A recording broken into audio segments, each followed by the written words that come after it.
Bom, nós já falamos aqui sobre o processo de medida protetiva de acolhimento, né? Falamos quando não tem mais possibilidades que deve ser proposta a ação de destituição do poder familiar pelo MP ou aquele que tem legítimo interesse.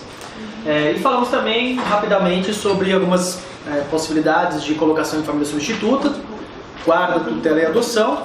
A guarda ela pode ser conferida pelo ECA. Opa, quase tem um acidente aqui. A guarda ela pode ser conferida pelo ECA como forma de tutela antecipada dentro de uma ação de tutela ou dentro de uma ação de adoção, ou em casos específicos para suprir eventual necessidade por conta de ausência dos pais. E a tutela ela pode ser deferida para um familiar ou para a pessoa terceira. Ela também abrange, né, a guarda, só que ela não pressupõe a destituição do poder familiar. Pode ter ou a destituição ou a suspensão, mas tem que ter uma das duas. E a adoção ela precisa da destituição. Mas uma coisa que eu gostaria de tratar com vocês, que eu falei que quem pode entrar com essa ação de destituição do poder familiar é MP ou quem tem um legítimo interesse. Quem é essa pessoa que tem um legítimo interesse? Normalmente compreende-se que quem tem um legítimo interesse é a pessoa que pretende a adoção, né? Então, quais são as duas modalidades de destituição de poder familiar que nós encontramos? As duas formas mais comuns, ou as duas formas que existem. A primeira é simplesmente a ação pura de destituição do poder familiar. O único objetivo dela é esse, e quem tem a competência para isso, para a propositura, é o Ministério Público. A segunda possibilidade é o adotante entrar com uma ação de adoção cumulada com destituição do poder familiar. Então, no próprio pedido que ele faz de adoção, ele já pede a prévia destituição do poder familiar.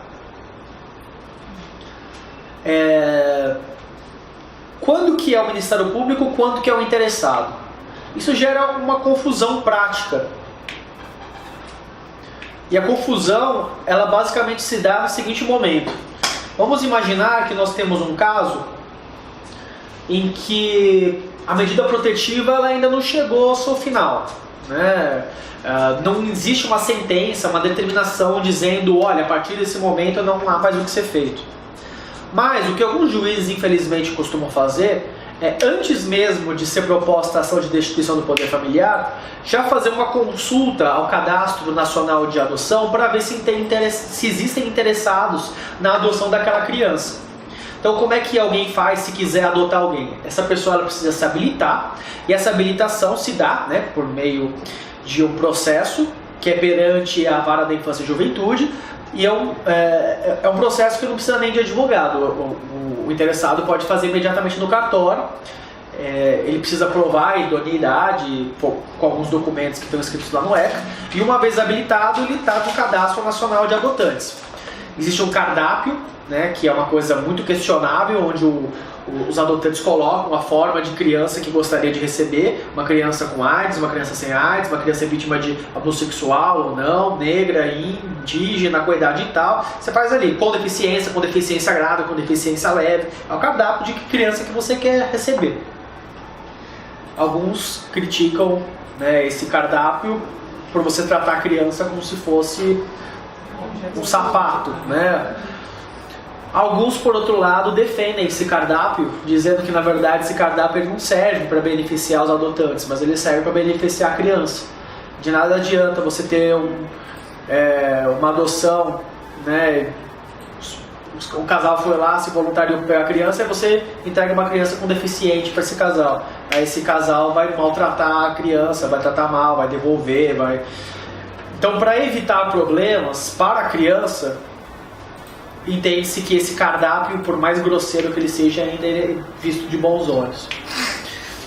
Aí ele se habilita e ele vai lá para o cadastro. O que alguns juízes fazem? Antes mesmo de ter a destituição do poder familiar, consultam esse cadastro sob o argumento de que eu não acho interessante, eu não acho interessante destituir uma criança sem saber se já tem alguém interessado, né? Então já vou fazer o vínculo, já vou ver se tem algum interessado. O que a gente faz?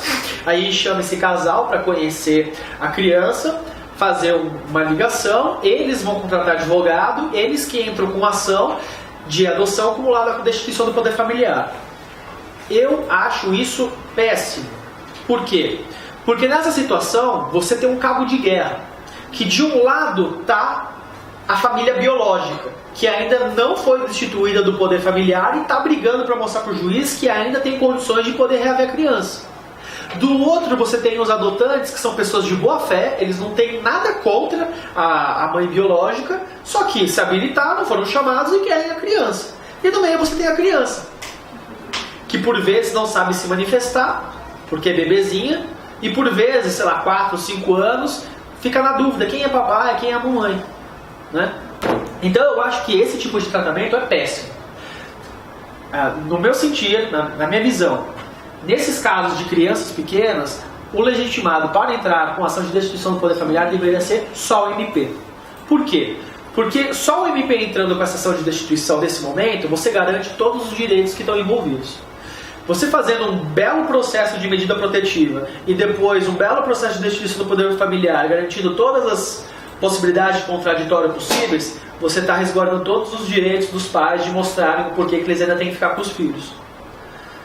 Liberou a criança, aí sim ela pode ser adotada. Com isso você também privilegia os adotantes que não vão ter que disputar por uma criança e passar... E aí vem aquela reclamação, nossa, eu estou há anos e anos brigando para pegar a criança.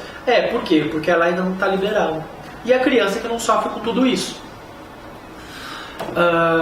Quando que eu acho que seria interessante de você ter o adotante entrando com ação de destituição junto com a adoção? Casos de adolescentes.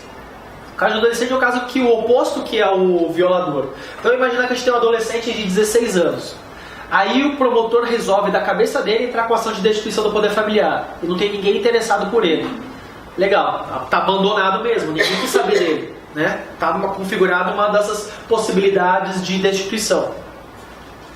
Legal, destituído do poder familiar. Tem interessado? Não tem. O que vai acontecer? Esse adolescente vai ficar até os 18 anos sem nenhum interessado, ele vai ficar no acolhimento até lá, e agora com um agravante. Ele tem uma pecha, porque a destituição do poder familiar é anotada nas suas certidões de nascimento. Olha que bacana. Então, além de você não ter pai, além de você permanecer no acolhimento, você ainda ganhou uma marquinha ali, mais uma pecha nessa sua vida miserável. Então, nesses casos, talvez fosse interessante o adotante que já teve um vínculo com o adolescente por si só, já faz os dois imediatamente. E tem muitos adolescentes que dizem, olha, eu quero ser adotado, mas eu não quero ser destituído, porque eu não quero ter essa pecha na minha certidão de nascimento. A gente vai lá e explica isso para eles. Então, seria o adotante que já teria o vínculo ali com ele, já entraria com as duas medidas e levaria embora. Esse seria o melhor dos cenários. Seria a melhor forma de você conseguir entrar com as medidas. Então, pela letra fria do ECA. Legitimado, MP, e aquele que vai legítimo interesse. Legítimo interesse, normalmente é o adotante. Mas, dessa forma, eu acho que atende melhor o interesse de todo mundo. Como seria com o caso dos bebezinhos? No caso dos bebês, você daria a oportunidade de fazer a defesa ao contraditório, conseguiu, não conseguiu... Chegou num ponto final, o Ministério Público vai lá e entra com a ação. Dá toda a oportunidade contraditória, como eu falei aqui, oportunidade de contestação, setor técnico, audiência de instrução e julgamento, recurso, encerrou, liberou a criança, pronto, ela pode ir direto para o cadastro. Nos casos de destituição do poder familiar, se você entrar com recurso de apelação, o efeito desse recurso, o recurso será recebido tão apenas no efeito devolutivo, não tem efeito suspensivo, o que significa que até que você consiga reverter a situação, essa criança está destituída. Essa é a regra do artigo 198, salvo se o juiz considerar que naquele caso em concreto ele tem que aplicar efeito suspensivo, que aí, como qualquer procedimento do CPC, o juiz pode, se verificar situação de difícil reparação, aplicar efeito suspensivo. Se for adoção internacional, isso é o contrário. Na adoção internacional, então, nós estamos falando de destituição do poder familiar e adoção nacional. Destituição do poder familiar e adoção nacional é efeito só devolutivo. No caso de adoção internacional, o efeito é sempre suspensivo, porque na adoção internacional a gente sempre vai falar sobre cuidado. Vamos olhar com todas as cautelas possíveis antes de mandar a criança para o país estrangeiro. Vocês chegaram a ver o que é a adoção internacional com a outra professora? Não, né? Tá. A adoção internacional não é aquela que é realizada por um estrangeiro. é aquela que é realizada por pessoa que reside no estrangeiro.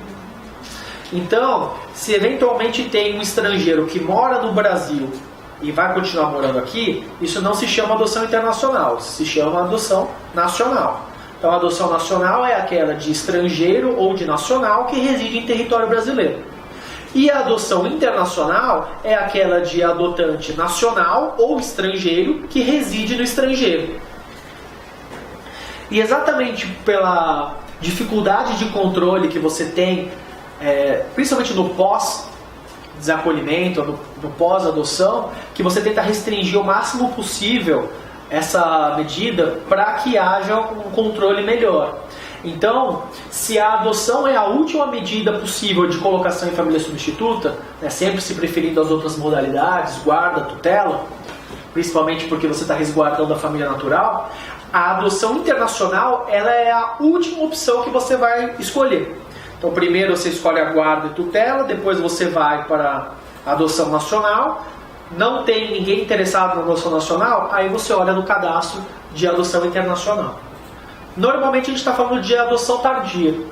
Eu coloquei alguns conceitos que normalmente vocês vão ver por aí, talvez valha a pena a gente comentar, só para a gente já ir falando. A adoção conjunta é aquela feita por duas pessoas, né? A adoção singular é feita por apenas uma pessoa. A adoção unilateral é aquela que é feita pelo cônjuge. Então, é a hipótese de o filho que mora com a mãe e que não tem pai registral. Aí o padrasto vai lá e registra o filho, tem que fazer a adoção unilateral.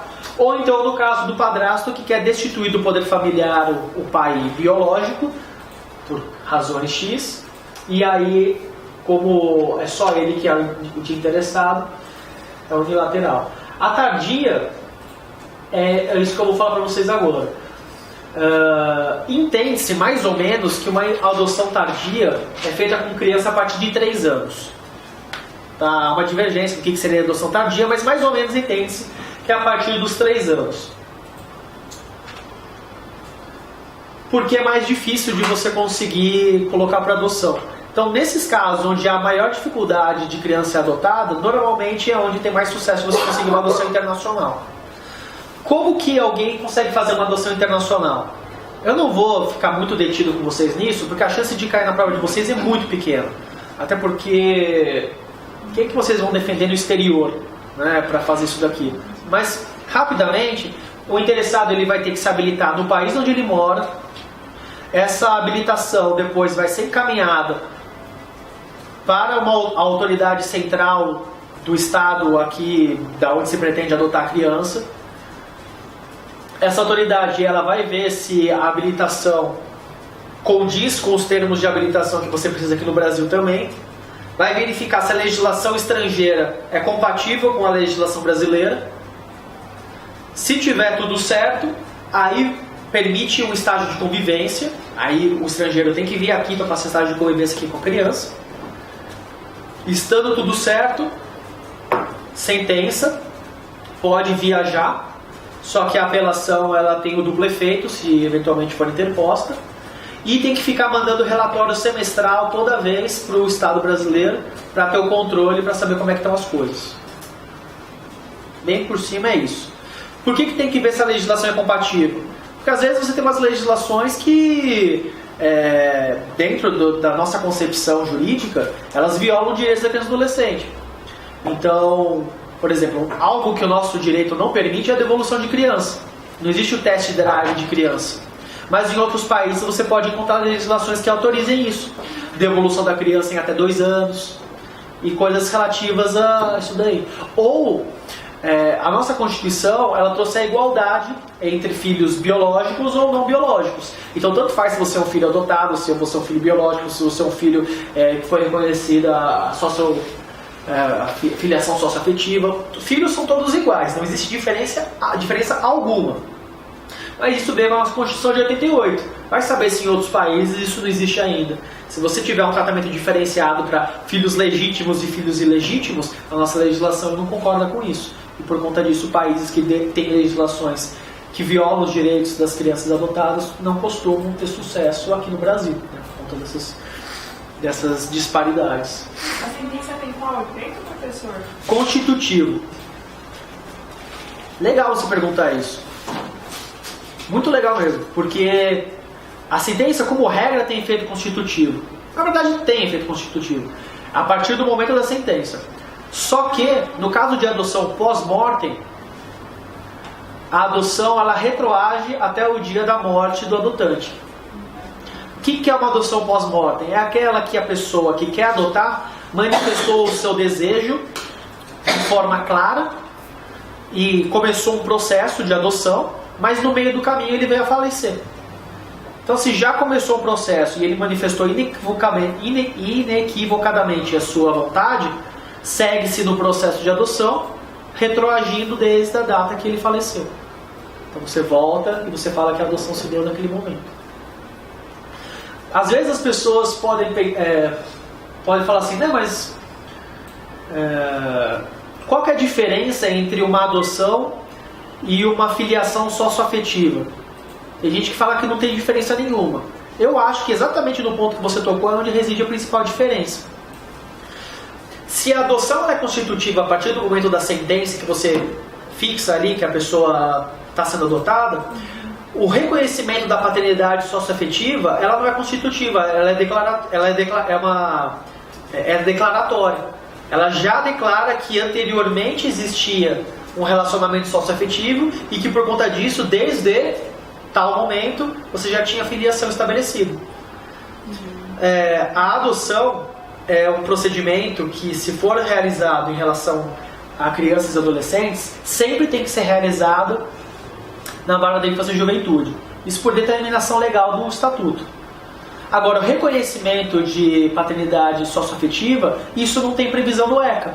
Então, eventualmente, se alguém quiser fazer um pedido de reconhecimento de paternidade socioafetiva na vara da família, não existe proibição nenhuma. E se o pedido de adoção for feito em relação a adotando com mais de 18 anos? Depende. Se essa pessoa com mais de 18 anos, o adotando, completou a maioridade no curso de um processo de adoção, ou se o adotante já tiver a guarda ou a tutela por meio de processo na vara da infância, continua-se o processo na vara da infância. É uma das exceções à regra de que o ECA vale só até 18 anos. Lembra que nós temos as exceções legais, que o ECA pode valer até 21 anos? Então, tem que estar expressamente disposto no ECA. E essa é uma dessas hipóteses. Está expressamente escrito que se completou a maioridade no curso do processo, ou se foi dado guarda ou tutela, pode continuar o processo ali na vara da infância. Agora, se não tinha essa situação anterior, e a pessoa já tinha 18 anos quando começou o procedimento, aí isso segue na vara da família, mas com o procedimento do ECA. Então você aplica as disposições do ECA, ainda que a pessoa tenha mais de 18 anos. Também por disposição do estatuto. Para que a pessoa possa adotar, ela tem que ter pelo menos 18 anos. E tem que ter uma diferença de idade em relação ao adotando de 16 anos.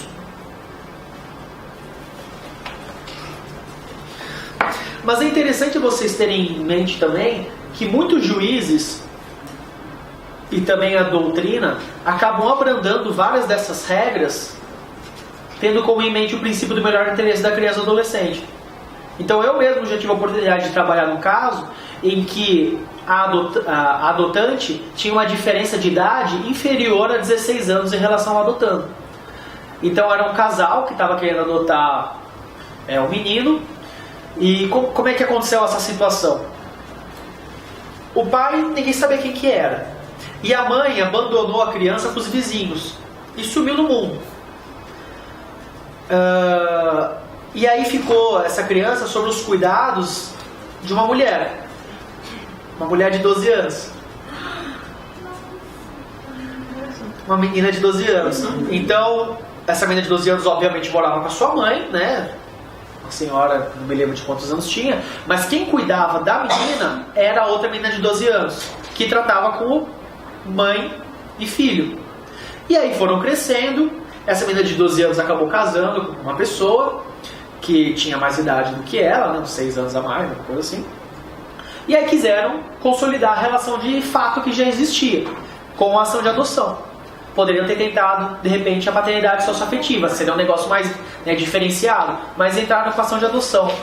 E aí, o que aconteceu? No dia da sentença, a juíza percebeu que não batia, porque o pretendente à adoção, o pai, ele tinha a idade suficiente. E ela não, só tinha uma diferença de 12 anos. Só que acontece que o adotando, na data da audiência, estava com 17 anos. Então a adotanda já estava com 29. Então assim, já tinha estabelecido uma relação de fato há 17 anos, há muito tempo. Então, diante desse cenário, a juíza entendeu que iria atender ao melhor interesse do adolescente, consolidar essa relação fática que já existia. Na verdade seria só um reconhecimento, né, uma declaração judicial de algo que de fato já existia. Isso seria muito benéfico ao adolescente, porque qual é o intuito da lei? O intuito da lei é evitar que pessoas com pouca preparação cuidem de outras. Só que isso já aconteceu, ficou lá para trás. Então, por conta disso, a juíza acabou definindo sim, entendendo que isso deveria se adequar ao melhor interesse da criança do adolescente. Existe jurisprudência nesse sentido. Assim como existe jurisprudência atenuando outras questões, como por exemplo, no respeito ao cadastro de adoção. Então eu falei para vocês que para alguém querer adotar, ele precisa se habilitar, fazer o procedimento, e aí ele vai para o Cadastro Nacional de Adoção. Só que além disso, o Estatuto traz algumas outras hipóteses de casos que não precisa o adotante passar pelo cadastro de adoção. É o que se chama de adoção intuito persona. É do latim essa expressão, né? Adoção intuito persona. As hipóteses da adoção intuito persona estão no artigo 50, parágrafo 13. E o que é a adoção intuito persona? É aquela que o adotante pede a adoção do adotando sem passar pelo cadastro. E por que sem passar pelo cadastro? Porque o objetivo dele não é adotar uma criança, não é adotar um adolescente, é adotar aquela criança e aquele adolescente por conta de alguma situação específica. Então eu não quero uma criança qualquer, eu quero aquela. E por que eu quero aquela? Primeira opção de adoção intuito persona, adoção unilateral. Então, eu tenho um relacionamento afetivo com ela, uma união estável, um casamento, seja lá o que for, e ela tem um filho. Eu quero adotar o filho dela. Eu não quero ter um filho. Não veio da minha cabeça que eu quero ter um filho, não. Eu quero que o filho dela passe a me reconhecer como pai, para que nós formemos, né, uma família com todos os vínculos regulares. Então eu quero o filho dela. Como é que é feito esse procedimento? Eu, que sou um interessado, entro com a ação de adoção unilateral.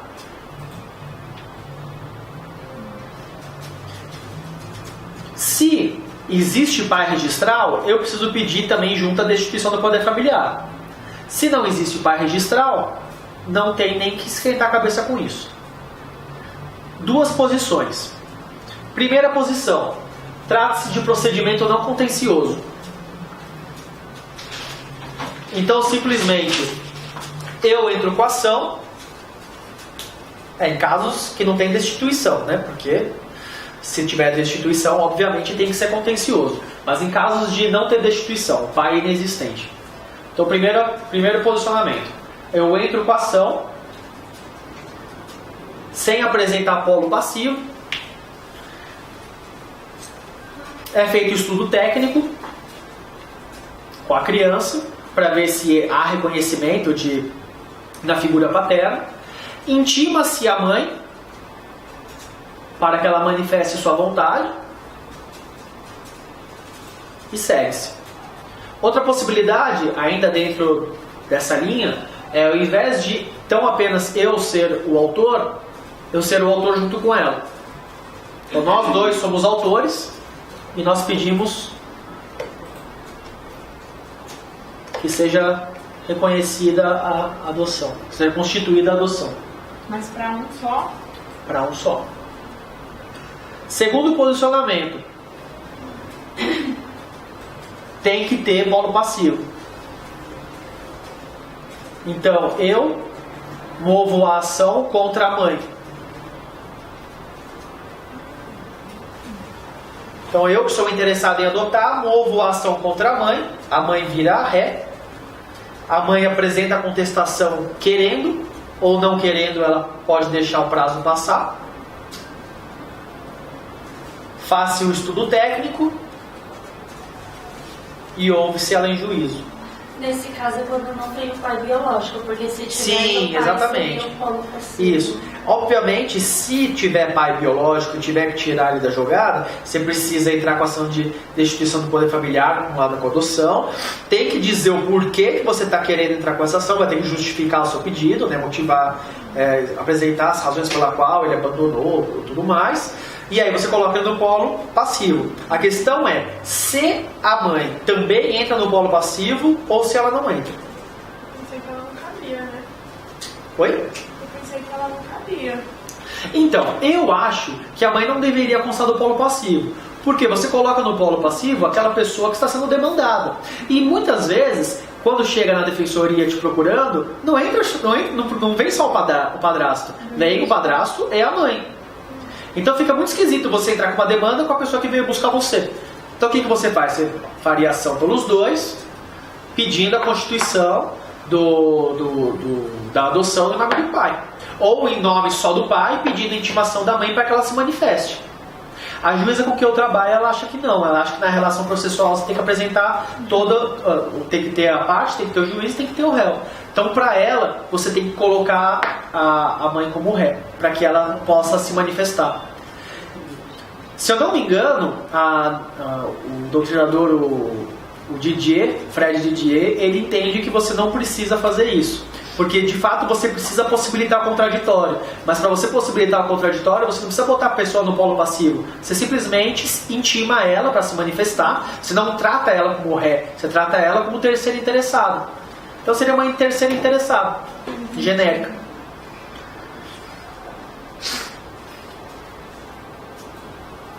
Então, não confundir a unilateral com a singular. Singular é, não tem ninguém, estou querendo adotar sozinho.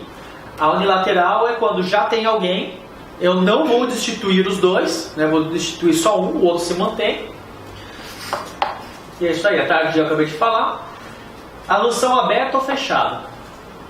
Chama-se de adoção aberta aquela em que tanto a criança ou adolescente quanto os pais biológicos têm conhecimento, tanto o adolescente quanto os pais adotantes têm conhecimento sobre quem são os pais biológicos e tudo mais da vida dele e vice-versa. Os pais biológicos têm conhecimento de onde que está essa família nova, inclusive se mudou de nome. E a adoção fechada é aquela que ninguém tem conhecimento de nada. Então os pais biológicos não vêm a saber onde que o filho está, quem são os adotantes, e também os adotantes não têm conhecimento sobre a vida dos pais biológicos. O ECA, ele na verdade ele tem uma preferência pela adoção fechada. Lembra que eu falei para vocês que o preferencial seria que o Ministério Público entrasse com ação de destituição? Beleza. Então, se o MP entrou com ação de destituição, todo o procedimento de contraditório ali com os pais biológicos vai ser dado naquela oportunidade. O procedimento que vai ser dado no momento posterior de adoção, imagina que a criança já está desimpedida e libera para o cadastro de adoção, é simplesmente entre adotantes e juiz da vara da infância. Você não tem mais embate ali dentro. Então, em assim sendo, você não tem conhecimento do que ficou para trás. Você não sabe quais são as causas que motivaram a destituição do poder familiar, você não sabe o nome, você não sabe endereço, você não sabe nada. Tipo, na prática, o juiz não precisa nem intimar esses pais que já foram destituídos. Não precisa, porque tudo já foi feito anteriormente. Uma vez destituído, já saiu. E os pais biológicos não têm como ter acesso também ao processo de adoção, porque corre segredo de justiça. A única pessoa que vai ter acesso ao processo de adoção é o adolescente quando completar 18 anos. Que ele já vai virar um jovem adulto, né? Aí ele tem como conhecer tudo o que aconteceu. Aí tem como ter acesso ao processo de adoção. Ainda que ela tenha sido fechada. Sim, porque o próprio ECA traz essa possibilidade do jovem adulto descobrir sua origem. Agora, vocês percebem que isso só consegue acontecer direitinho se for o Ministério Público que entrar com a ação? Porque se são os pais que são se são os pretendentes à adoção que tem que entrar com a ação de destituição do poder familiar e tá um brigando com o outro, derrubou tudo. Porque se é uma ação de destituição do poder familiar acumulada com a adoção, você está se defendendo ao mesmo tempo que o outro está querendo pegar a adoção. Então todo mundo conhece todo mundo. O adotante sabe qual que é o endereço, quem é a pessoa, qual é o nome, e vice-versa. A mãe biológica sabe onde é que moram os adotantes, qual é o nome, e inclusive vai ter acesso à sentença. Porque a sentença vai, na mesma tacada, destituir e constituir a adoção. No que destituir o poder familiar e constituir a adoção, já está mudando o nome da criança. Então você vai ter acesso a todas as informações. Outra coisa muito ruim desse procedimento de deixar os adotantes entrarem com ação de destituição do poder familiar é que, se eles não têm acesso ao processo de medidas protetivas, porque correm segredo de justiça, e são eles que vão ter que entrar com ação de destituição, o que eles conhecem dos pais biológicos? Como é que eles sabem que os pais biológicos têm que ser destituídos? Não é verdade? Não é bizarro? Porque o MP tem conhecimento. O MP atua em todos os processos de infância e juventude. Todos os processos que correm na vara da infância, o MP tem que atuar. Então o MP sabe o que aconteceu no processo de acolhimento e vai saber o que vai acontecer no processo de destituição. Mas os pretendentes à adoção, quando chegam, eles chegam simplesmente com o processo de habilitação deles feito, né? De boa fé. E aí viram um advogado e fala: olha, tá vendo essa criança que você acabou de conhecer? Então, ainda não foi destituída. A gente precisa entrar com o processo de destituição do poder familiar e de adoção. Ah, tá bom, como é que eu faço isso? Ah, primeiro a gente tem que destituir. Como é que a gente destitui? Ah, tem que provar uma daquelas coisas ali, dos artigos do Código Civil ou do ECA. Tá, o que eu conheço dos pais para poder provar que eles... né? Cabe ao autor fazer a prova daquilo que ele imputa. Então é bizarro. O que acontece na prática é que muitas vezes a criança ela já ela já passa para a guarda provisória dos adotantes no meio do caminho, e aí depois que passou 2 anos de processo rolando, já constituiu o vínculo de afetividade e afinidade com a criança.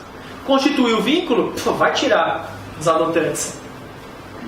Aí você tem os adotantes que estão brigando porque morrem de medo de perder a criança. Pô, já encara como filho. Você tem os pais que, não tiveram direito a nenhum processo contraditório decente. E às vezes teve problemas ali no momento que tirou a criança delas. E a criança no meio disso. Na minha cabeça, se eu fosse juiz, eu só teria uma solução. Não destitui, constitui a paternidade socioafetiva e faz uma relação multiparental. Coloca todo mundo ali como familiar e vai resolver visita lá na vara da família. Eu acho que seria mais interessante. Aliás, a tese institucional de 2014. Nos processos de adoção são cabíveis a constituição da multiparentalidade. Então vai ficar 4? 4, 3, tanto faz. Não sei quem é que está na jogada. Isso. Até porque, lembrando que não faz diferença nenhuma se a adoção ela é heterossexual ou homossexual. Então você pode ter 2 mães, né? E aí somar ainda com a mãe anterior. Que nome dessa tese? Eu não lembro o nome. Mas é só você lembrar. Se você jogar lá no site da Defensoria, só tem 2 teses institucionais em 2014. Uma é de ato infracional, ou 2 de ato infracional, talvez sejam 3. Né? Então 2 acho que são de ato infracional e a outra é de multiparentalidade. É uma tese muito bacana, porque você consegue com essa tese solucionar esse impasse. Então você fez uma bela de uma besteira, que foi de jogar para os pretendentes à adoção esse processo de destituição, já consolidou uma situação, ninguém vai tirar esses adotantes, ok, mas o pessoal ali também tem direito. Então, para não prejudicar mais as pessoas, constitui todo mundo aí como parente e depois regula a visita na família. Qual o problema?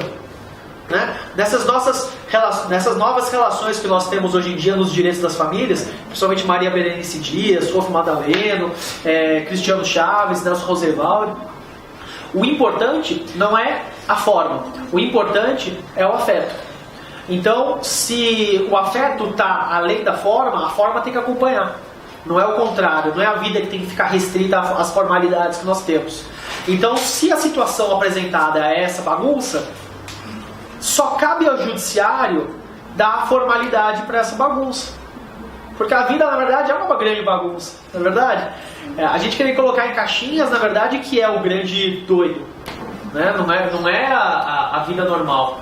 A vida normal é isso aí, é todo mundo tendo relacionamentos de todas as sortes. Professor, sempre que tiver um vínculo anterior, então vai ser aquela família socioafetiva. Não entendi. Sempre que tiver vínculo anterior, vai ser família socioafetiva. Sempre que tiver um vínculo anterior... É que eu não conhecia essa família socioafetiva.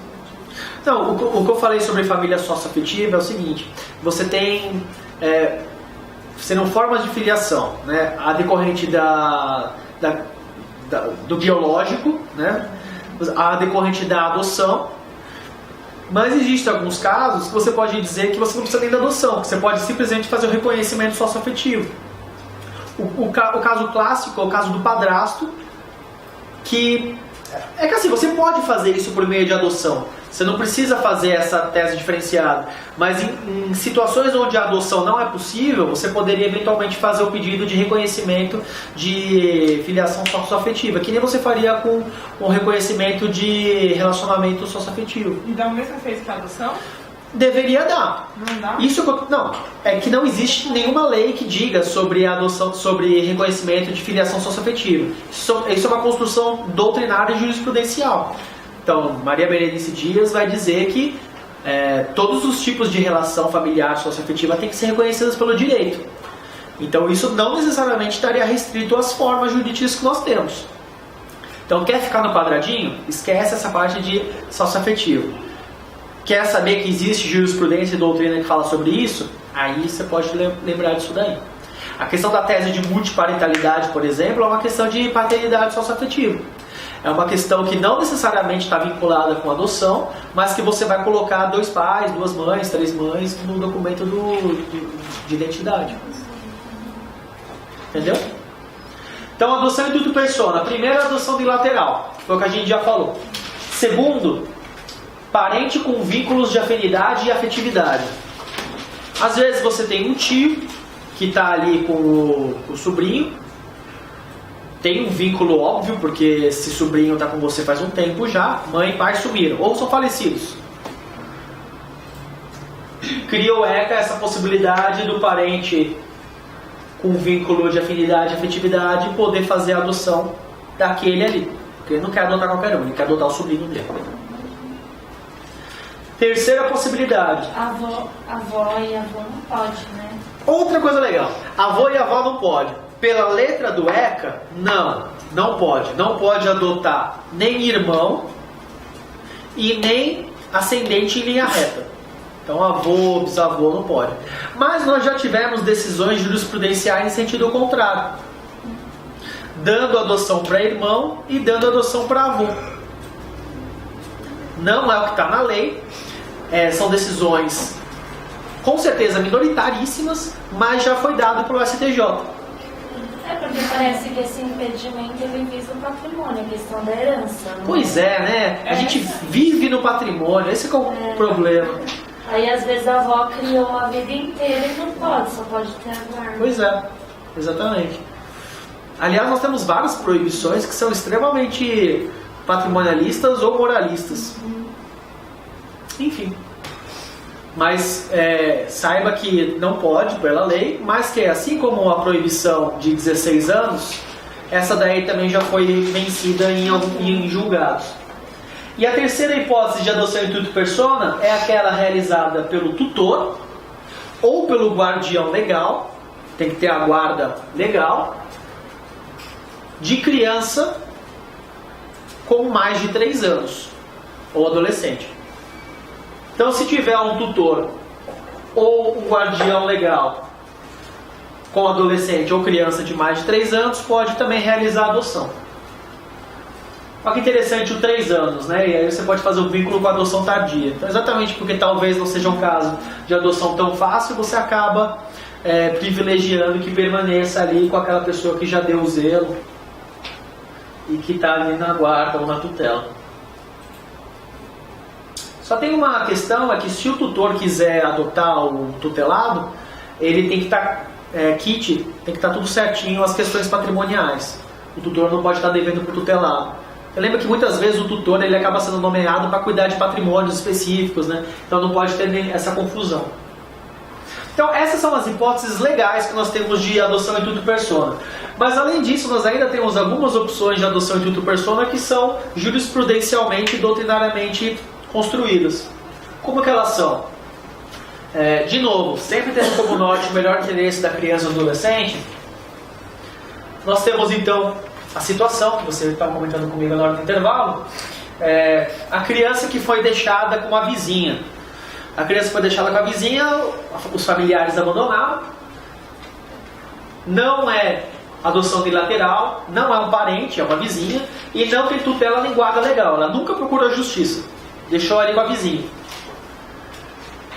Se for ao pé da letra e essa tia, né, essa vizinha, pedir a adoção judicialmente, corre o risco de um juiz extremamente legalista, na hora que bateu o pedido ali, ele expedir o mandado de busca e apreensão para botar a criança no acolhimento, dizendo que não é hipótese legal, não pode, que seria burla ao cadastro. Acontece que o cadastro ele serve para proteger o melhor interesse da criança e do adolescente. Então, no momento que o cadastro passa a não ser algo que está favorecendo o interesse da criança e do adolescente, ele passa a ser um empecilho burocrático. Então não pode uma norma formal prevalecer, ainda que isso for causar um prejuízo para a criança e para o adolescente. Esse é o entendimento que a doutrina da jurisprudência vem adotando. Então, a vizinha está com a criança. Já tem laços de afinidade e afetividade.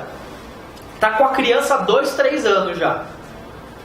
Entra com a ação de adoção, muitos juízes já estão dizendo que não. Olha, não é uma dessas 3 hipóteses aqui, mas dá para dizer que atende ao melhor interesse da criança e do adolescente. De repente manda que o conselho tutelar constate na residência se tem situação de risco. Se não tiver situação de risco, bola para frente, manda para o setor técnico, faz a avaliação. Se tiver tudo ok, vai para frente. Então, apesar dessas 3 opções, a gente tem que sempre lembrar que uma formalidade não pode prevalecer sobre o melhor interesse. E o cadastro, quando ele deixa de ser algo útil, ele vira burocracia que não pode prevalecer. Então, nesses casos, também a jurisprudência tem abrandado. Adoção à brasileira, já ouviram esse termo? É extremamente pejorativo, porque você trata uma coisa errada como se fosse algo instituto brasileiro. E assim, é uma coisa que é preconceituosa, né? Como se o que fosse brasileiro fosse ruim. Assim como não sei o que Paraguai é ruim, e a gente vai criando estereótipos da cultura que só trazem prejuízos. A adoção brasileira seria aquela situação em que pessoa registra filho alheio como se fosse seu.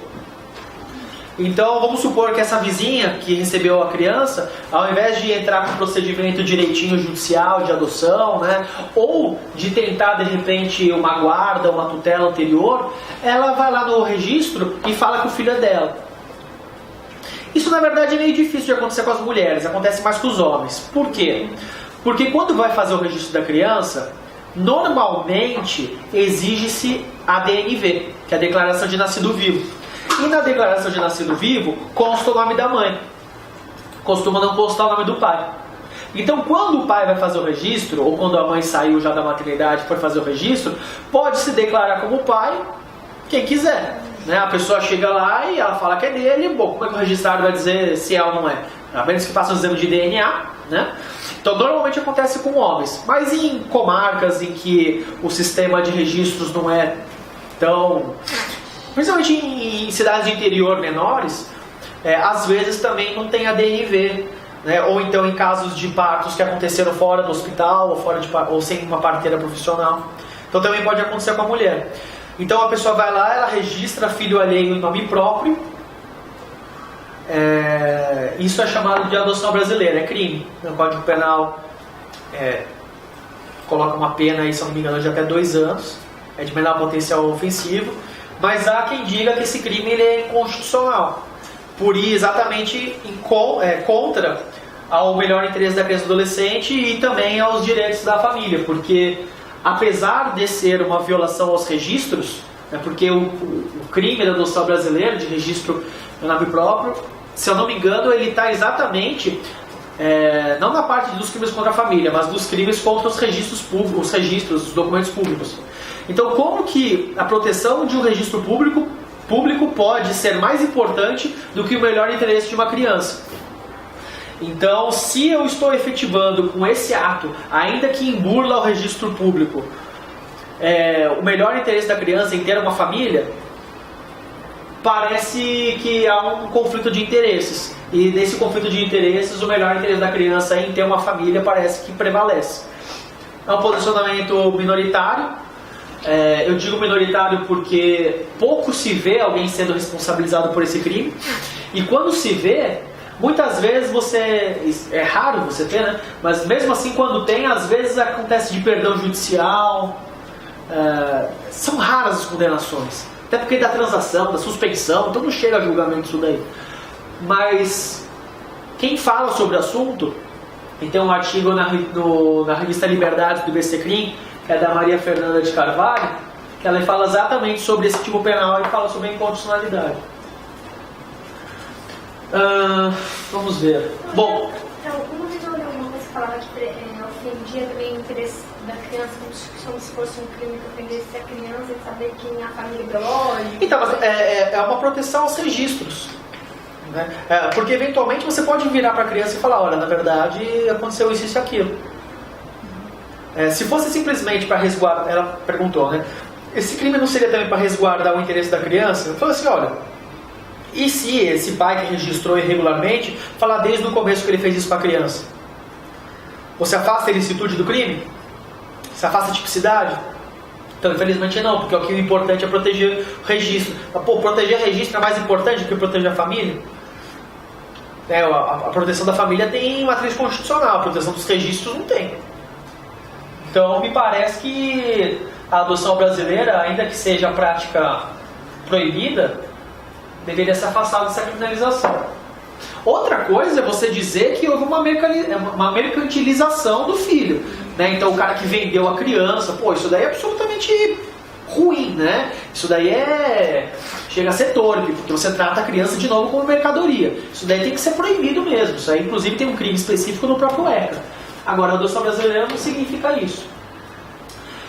Vale a pena vocês darem uma olhada também. Eu acho que eu até já indiquei, mas eu vou indicar de novo, porque é sempre bom, né, pecar pelo excesso.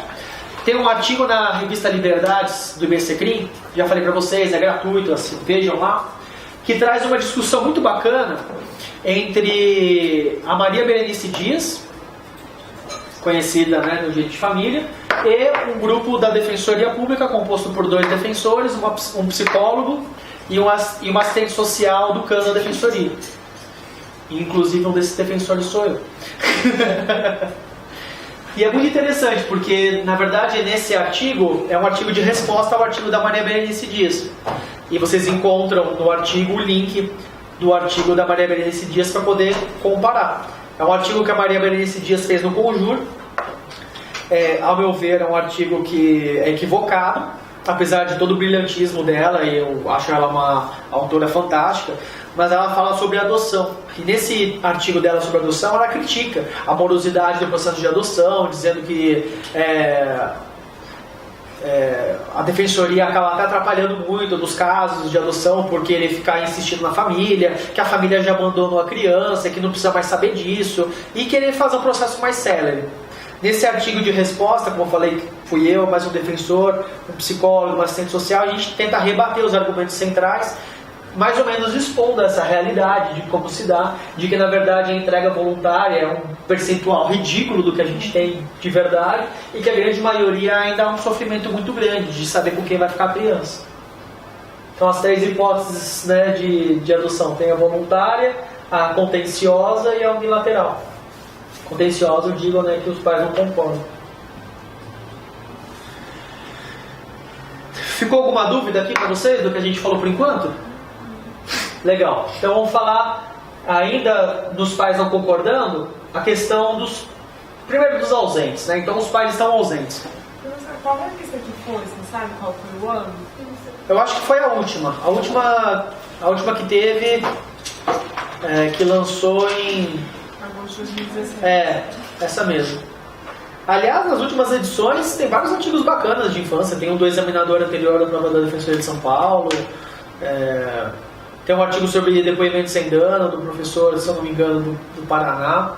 Então são artigos bem legais. Quando os pais estão ausentes, né? O que significa os pais estarem ausentes? Significa que os pais sumiram do mundo? Não necessariamente. Significa simplesmente que eles não foram encontrados. Então vamos supor, a criança está no acolhimento. E os pais sumiram. Por que eles sumiram? Não sei. Pode ter sumido porque eles quiseram sumir, pode ter sumido porque foram parar numa UTI, ninguém sabe mais deles, podem ter morrido no meio do caminho. Pode ser que um parente realmente tenha deixado a criança ali e o outro nem sabe que tem um filho. Pode ser que estão presos. Existem N motivos para os pais estarem ausentes. E o que acontece quando alguém move uma ação de destituição do poder familiar e os pais se encontram ausentes? Curador especial, né? Juiz nomeará curador especial ao réu ausente, ao réu preso. Na verdade, o juiz não nomeia nada, né? A função de curadoria especial é uma das funções que o defensor público tem. Então, na verdade, o juiz ele comunica a defensoria para atuar no feito. E aí, qual que acaba sendo a nossa função primordial nesse caso? Ficar pedindo diligências para citação. Acho que eu já trouxe isso também para vocês numa outra oportunidade, né? Que eu falei até da Casas Bahia, que às vezes pode ser interessante fazer para um tipo de comércio desse tipo. Descobrir se encontra alguma informação sobre a família na rede. Então, às vezes, a notícia de que a família vivia em situação de rua. Opa, vamos ligar lá no CREAS e descobrir lá no POP Rua para ver se tem algum cadastro dessa família, se já passaram por aí. Vamos ver no CARPS-AD para ver se eventualmente tem algum registro deles. Vamos ligar na prefeitura, na Secretaria de Habitação, para saber se houve algum deferimento de conjunto habitacional em nome dessas pessoas. Ou consultar sistemas, né? Na Defensoria a gente tem acesso a alguns sistemas como o CIVEC, que é o sistema da vara das execuções criminais, para ver se a pessoa foi presa e tal. E aí a questão dos presos é uma das questões mais tormentosas que a gente tem nessa parte de destituição do poder familiar. Porque, gente, preso é o fim, né? Ninguém dá bola nenhuma pro presidiário. Imagina um presidiário que está com o filho do lado de fora e todo mundo acha que a adoção é a coisa mais linda do mundo. Ai, mas vai fazer o quê? Vai ficar esperando esse pai sair da prisão para pegar ele?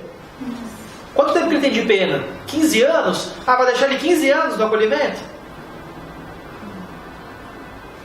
Ah, vai fazer o quê? Vai visita pra gente presa? Não, mas presídio não é lugar pra criança ficar. Não é, mas nem pra adulto. Presídio não é lugar pra ninguém ficar, ainda mais nas condições que nós temos hoje. A situação das mulheres encarceradas, principalmente, né, é algo que chama muita atenção da Defensoria, tanto que nós temos o projeto Mães em Cárcere, que é um projeto que basicamente reúne esforços conjuntos do Núcleo Especializado de Infância e Juventude com de situação carcerária.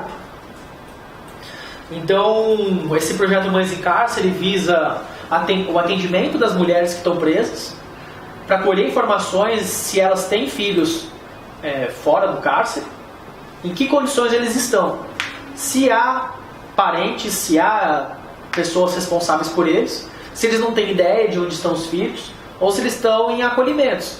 Se estão em acolhimento, normalmente eles sabem que cidade que é, né, a cidade onde a pessoa morava, e entra em contato com o defensor da infância.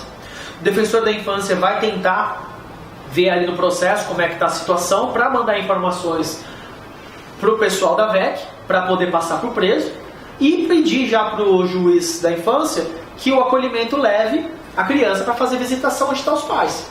Afinal das contas, para que você possa fazer qualquer tipo de investimento em família substituta, você tem que ter exaurido todas as possibilidades de reintegração à família natural. E se você não fez trabalho com o pai preso, como é que você vai justificar que todos os esforços foram realizados? Outra coisa que isso pode ajudar também os pais que estão presos é que você pode pedir transferência de presídio, porque é direito do preso ficar no local mais próximo de onde sua família se encontra. E principalmente agora, com as regras de Bangkok, nós temos a possibilidade de pedir a prisão domiciliar para as mulheres. Antes, pensava-se no caso tão apenas se a criança fosse, ou criança ou adolescente, fosse absolutamente dependente da mulher. Hoje não há mais essa cláusula específica de dependência. Até porque antes provar essa exclusiva dependência era muito difícil. Porque, mas não tem nenhum parente? E o pai? E o tio? E o avô? Não deu certo? Não, mas tem o acolhimento.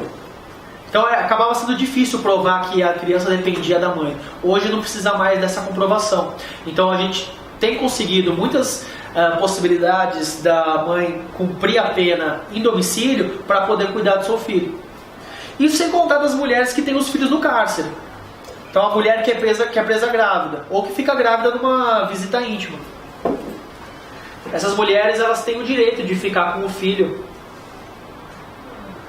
dentro do cárcere por no mínimo 6 meses. Período máximo não existe, mas as regras de Bangkok trazem um período de 2 anos. Por quê? Porque 2 anos é o período de aleitamento materno, pela Organização Mundial de Saúde. Então, nos primeiros 6 meses, há dispositivo já no CPP que diz que a criança deve ficar junto com sua mãe em local separado, com berçário, com creche, com tudo mais que precisar ali. Mas no presídio tem isso? Tem que ter. Nos presídios femininos costumam ter. Professor, você foi saber? Oi? Tem mesmo? Então, costuma ter. Aí, se não tem, cabe à Defensoria, Ministério Público e a Reclamação Civil Pública. É uma luta absurda. Garantir o mínimo de dignidade. O Estado não. Porque é direito. Lembrando, né? Aí a gente sempre tem que jogar o jogo. Como é que a gente vai fazer isso? Pela mulher? Não. A mulher é uma lazarenta presa. Pela criança. A criança tem o direito do aleitamento. Então é com a bandeira da criança que a gente consegue fazer com que a mãe tenha acesso à sua criança. E se a criança fizer 2 anos, 6 anos lá? 6 meses. Mas ela pode ficar até 6 anos, porque você falou que não tem prazo, né? Então, o CPP fala em prazo mínimo de 6 meses. E depois? Então 6 meses tem que ser respeitado. Mas o que as unidades penitenciárias costumam fazer? Deu 6 meses? Espirra. Mas a criança vai pra onde? Pra família, né? Aí vai pra família extensa, aí vai pra acolhimento, vai pra algum lugar. Só que as regras de Bangkok falam em 2 anos. Então o que a gente tenta forçar é dizer, olha, existe uma normativa internacional que fala em 2 anos. Então se fala em 2 anos, tem que me garantir que a criança fique junto com sua mãe até o término do aleitamento materno de 2 anos. E se a mãe, né, não tiver mais no aleitamento, secar? Tanto faz. O contato é importante. Reconhecer a mãe e filho, é importante esse momento. Mas aí, nesse caso, você fecha a liberdade de produção para ela ficar em regime aberto? Então, essa é uma possibilidade que a gente tem conseguido mais hoje em dia, que é de converter a pena, e aí tanto faz se é a pena provisória ou se é a pena definitiva, se é a prisão provisória ou se é a pena definitiva, em cumprimento domiciliar. Porque aí ela continua cumprindo a sua pena restritiva de liberdade, mas em residência. Daí o que alguns juízes têm entendido é que, bom, se você praticou outro crime dentro da prisão domiciliar, aí, bom, perdeu, você vai ficar preso. Mas, senão seria um passe livre, né? Seria essa ideia que os juízes têm. Mas a maioria das coisas tem incidência ou não? Então, eu não sei te dizer tanto isso, porque eu não sou um defensor do criminal, né? Nem da VEC. Então quem faz esses pedidos costuma ser esses defensores por meio do Mães em Cárcere pelo núcleo de situação carcerária. Mas eu acredito que por ser algo mais recente, que não tenha tido ainda muitos casos nesse sentido. Ela falou assim, mas pode mais de 2 anos? Então, como eu falei, fala em 6 meses, mas a gente tenta passar para 2. Se puder ficar até o resto da pena da pessoa, em sendo saudável, né, isso daí, ok. O que não dá é para deixar a criança, né, desamparada, mas também não dá para fazer ela cumprir pena, né? Porque é uma coisa muito triste isso. Porque por mais que hajam... Pô, a criança com 6 anos e está ali presa. Então é complicado isso também. Direito da mãe também, né? A direito da mãe, a direito da criança, são direitos que se chocam, né? Então, aí algumas questões que levantam, né? Outra questão também, a mãe que dá a luz no presídio, e aí a mãe dá a luz algemada. Né? Ué, mas cadê as coisas? Então, mas uma das questões que já se brigou bastante, porque mães dão a luz algemadas. E aí há briga e há questionamento, porque isso fere o direito de dignidade. Tem violência obstétrica. Violência obstétrica, perfeito, exatamente. Toda aquela discussão que vocês viram na aula passada. Se tem com mulheres que nunca praticaram crime, imagine com as meninas que estão ali condenadas ou respondendo. Talvez seja esparso nesse caso. A mãe que parece que ela tinha problema com drogas e ela, pelo jeito da abstinência, ela gritava muito. Aí, na verdade, ela vai ter trabalho de parto e deixaram a neném na cela, não solitária. E aí, enfim, levou no hospital e tal. Mas depois disso, ela foi para um hospital como se fosse medida de segurança e a criança não obrigou. Vamos ver essas misérias. Misérias da vida real. Ficou recente. Pelo passado. Então, muitas vezes, o que acontece? A defensoria está ali atuando como um curador de ausência. Daí a gente descobriu que os pais estão presos. Né? Vamos pegar só um exemplo, o homem. Descobrimos que o pai está preso, a mulher não sabemos dela, ela morreu. Aí o pai está preso, a gente mostra ali coisa e tal. O que tem que fazer? É obrigatório, em qualquer procedimento de destituição do poder familiar, a oitiva do pai e da mãe. É obrigatório que eles falem com o juiz. Não basta por escrito, tem que falar. E se a pessoa estiver presa? Tem que ser requisitada, tem que vir. Ok, aí a defensoria ela poderia continuar atuando pela normativa que nós temos como curador especial, porque ao preso será dado o curador especial. Mas a defensoria não precisa atuar como curador especial. A defensoria não vai lá na prisão, não vai lá conversar com ele, a gente não pode atuar diretamente como representante processual. Então, normalmente, o que a gente costuma fazer, a gente deixa de atuar como curador especial e passa a atuar como representante processual da parte. E daí que ele está preso? A gente tem contato com ele, né? Aliás, é uma das vantagens da defensoria. Aí vai lá e chama o preso. Aí converso com ele antes.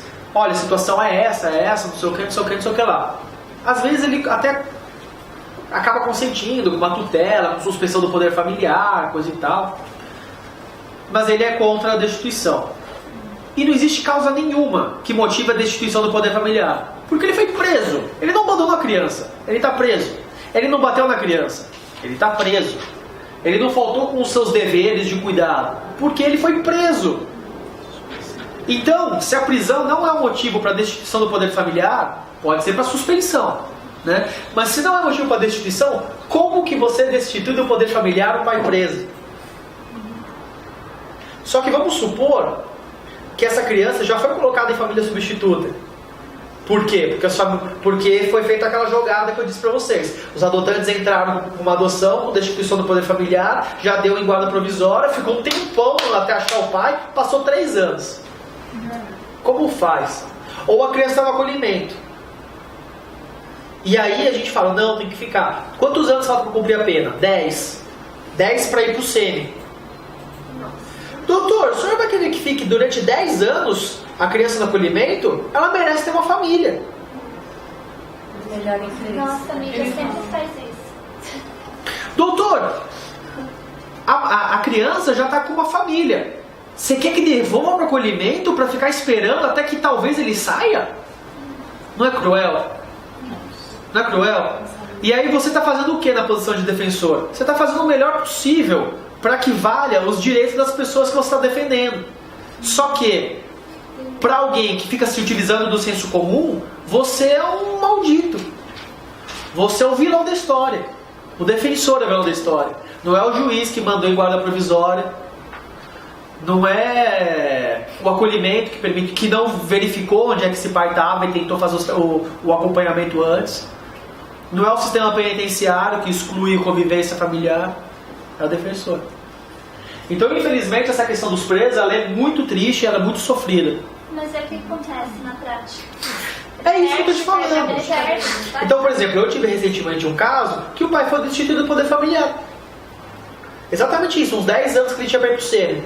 Qual a justificativa? Não cumpriu os deveres inerentes do poder familiar. O artigo 22 do ECA.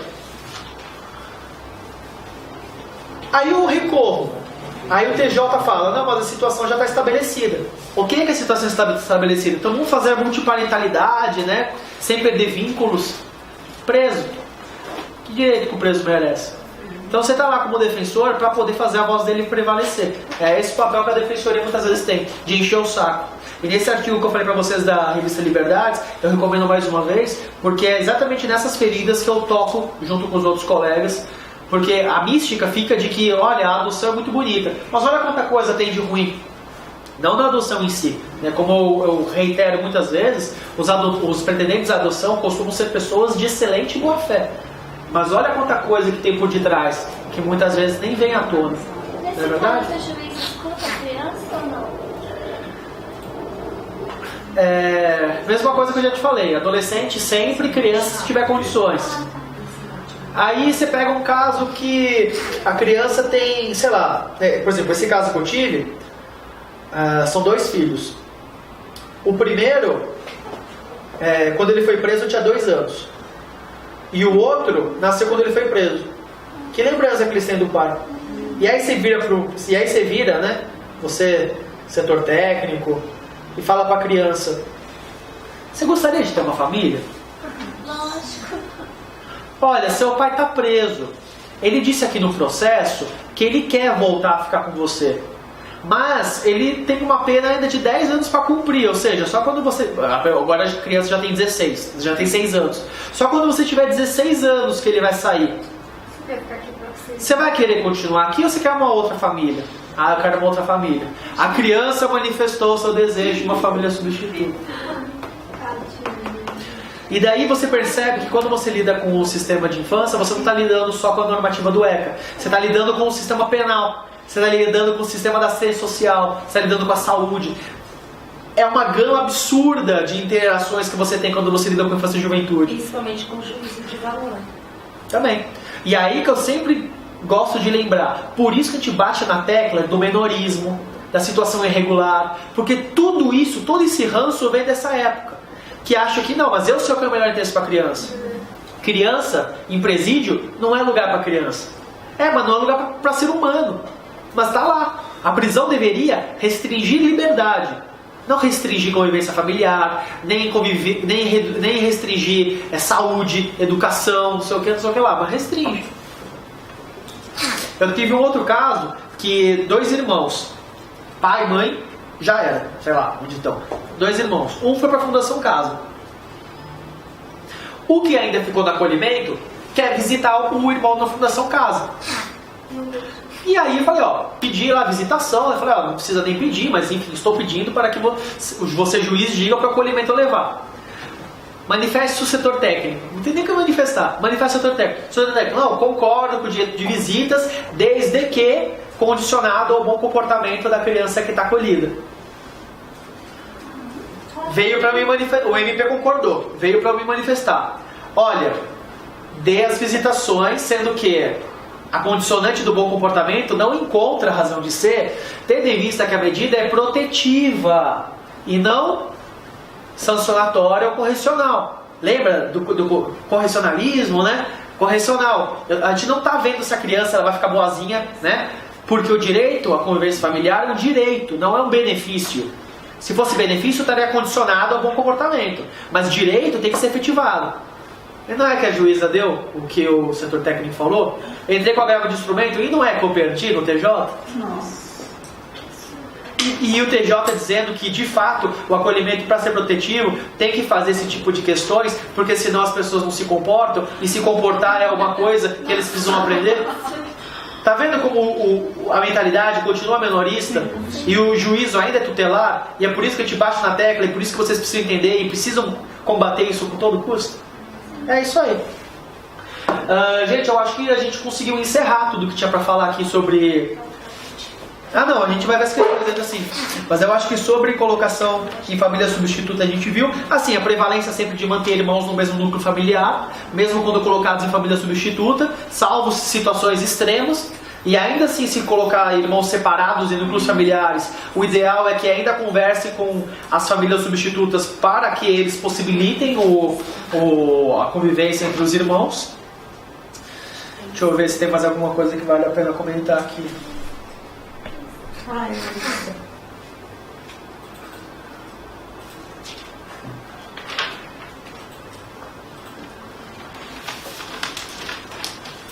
tiver qualquer dúvida, pode levantar. Mandei no grupo para vocês uma decisão, uma da C do Thiago, da prisão domiciliar. Uma mulher que foi acusada de tráfico de drogas. Tá muito bom. Que eu lembro quando eu estava na live e tinha conseguido no STJ. Inclusive sobre essa questão de ser cabível a postulação de adoção intuito persona, independentemente do tempo que está com a pessoa, baseado na parentalidade socioafetiva, tem um enunciado da Comissão Especial da Criança e do Adolescente do Conselho Nacional de Defensores Públicos Gerais que fala exatamente isso. Vou dizer de novo para vocês. Enunciado número 1 da Comissão Especial da Criança e do Adolescente. Enunciado número 1 da Comissão Especial da Criança e do Adolescente do Conselho Nacional dos Defensores Públicos Gerais. Do Conselho Nacional dos Defensores Públicos Gerais. Sobre a lei 12.010 de 2009.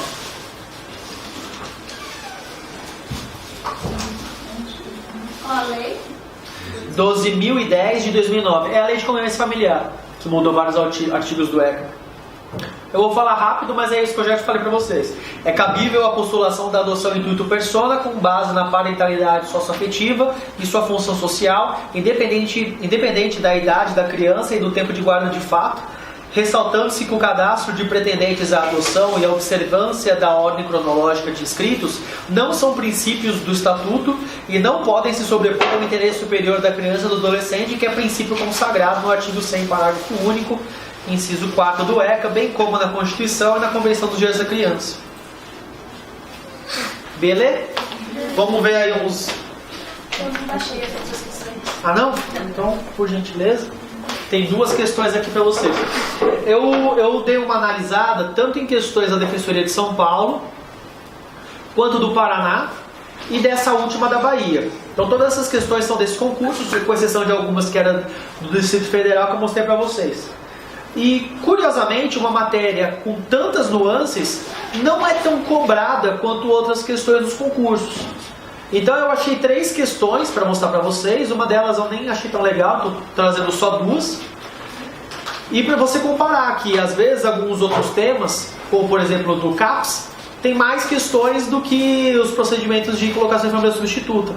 Às vezes você tem algumas questões relacionadas a essa temática em questões que abordam várias temáticas diferentes. Então, por exemplo, aquelas que tem marca correta. Então, uma fala sobre proteção, outra fala sobre família substituta, uma sobre infracional e assim por diante. Agora, só sobre o tema, eu achei 2 nesses concursos que a gente viu. Com quem está o... Tá.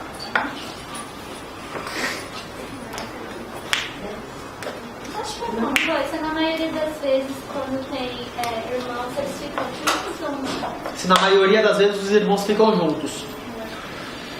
Sim, na maioria das vezes eles ficam juntos. O problema que a gente encontra na prática é que às vezes tem irmãos em diferentes idades. Então você tem o que tem 2, o que tem 8 e o que tem 12.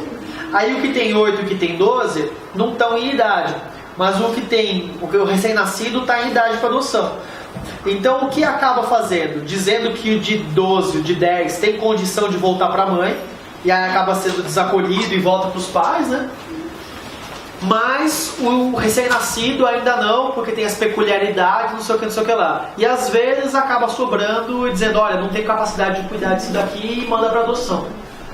Mas não é assim uma regra, sabe? Normalmente respeita-se.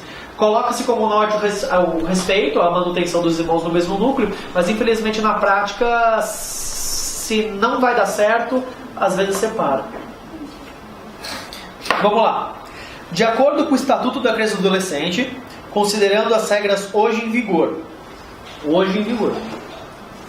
A colocação em família substituta estrangeira constitui medida excepcional, somente admissível nas modalidades tutela e adoção. Beleza, turma, isso aí, só adoção, tá certinho. B. Considera-se a adoção internacional aquela na qual a pessoa ou casal postulante não tem nacionalidade brasileira. Não. Boa! A adoção internacional é aquela onde as pessoas moram no estrangeiro, podem ser brasileiros ou não. C.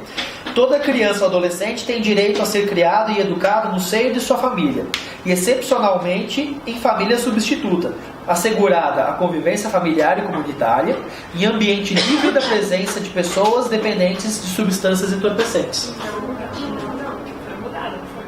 Foi mudada, exatamente. Então, essa daqui é a questão que caiu agora na prova da Bahia. Se a gente pegasse o estatuto o ano passado, perfeito, cópia da lei. Mas hoje já não tem mais esse dispositivo, desde a lei o estatuto da primeira infância. Isso mesmo. Perfeito, por conta de tudo aquilo que a gente falou das substâncias entorpecentes. D. A condenação criminal do pai ou da mãe não implicará a destituição do poder familiar, exceto na hipótese de condenação por crime doloso sujeito à pena de reclusão contra o próprio filho ou filha.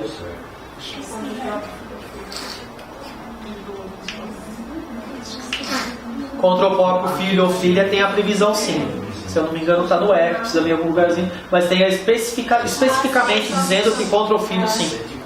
E 196.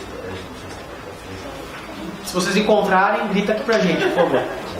E o reconhecimento do filho pelo pai não pode preceder o nascimento, mas pode se dar após o falecimento do filho, caso ele deixe descendentes. Bom, essa vocês sabem que é errada porque vocês já falaram que a outra está certa. Mas qual que é o erro dessa?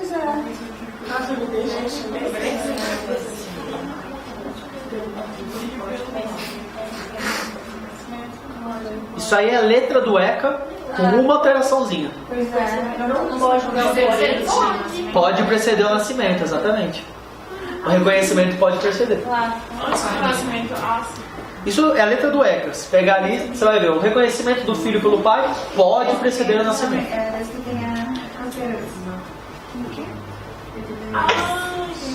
Essa é do Paraná. Tá ruim a letra aí porque... eu não lembro por quê, mas deu um erro aí. Eu vou aumentar aqui para vocês. A adoção unilateral. Seria o A, né? Resulta no desligamento de qualquer vínculo com os pais ou parentes, salvo os impedimentos matrimoniais. Por quê? Então, exatamente. Então, a adoção unilateral, ela resulta no desligamento de um dos pais, se é que tem o registro dos dois. O resto mantém. 2. Dispensa, conforme o caso, o estágio de convivência, mas exige sempre prévia habilitação do adotante em procedimento judicial próprio. Por que está errada essa? Aquela adoção que você pega depois tem 3 anos. Não, essa é sempre relacionada à adoção unilateral.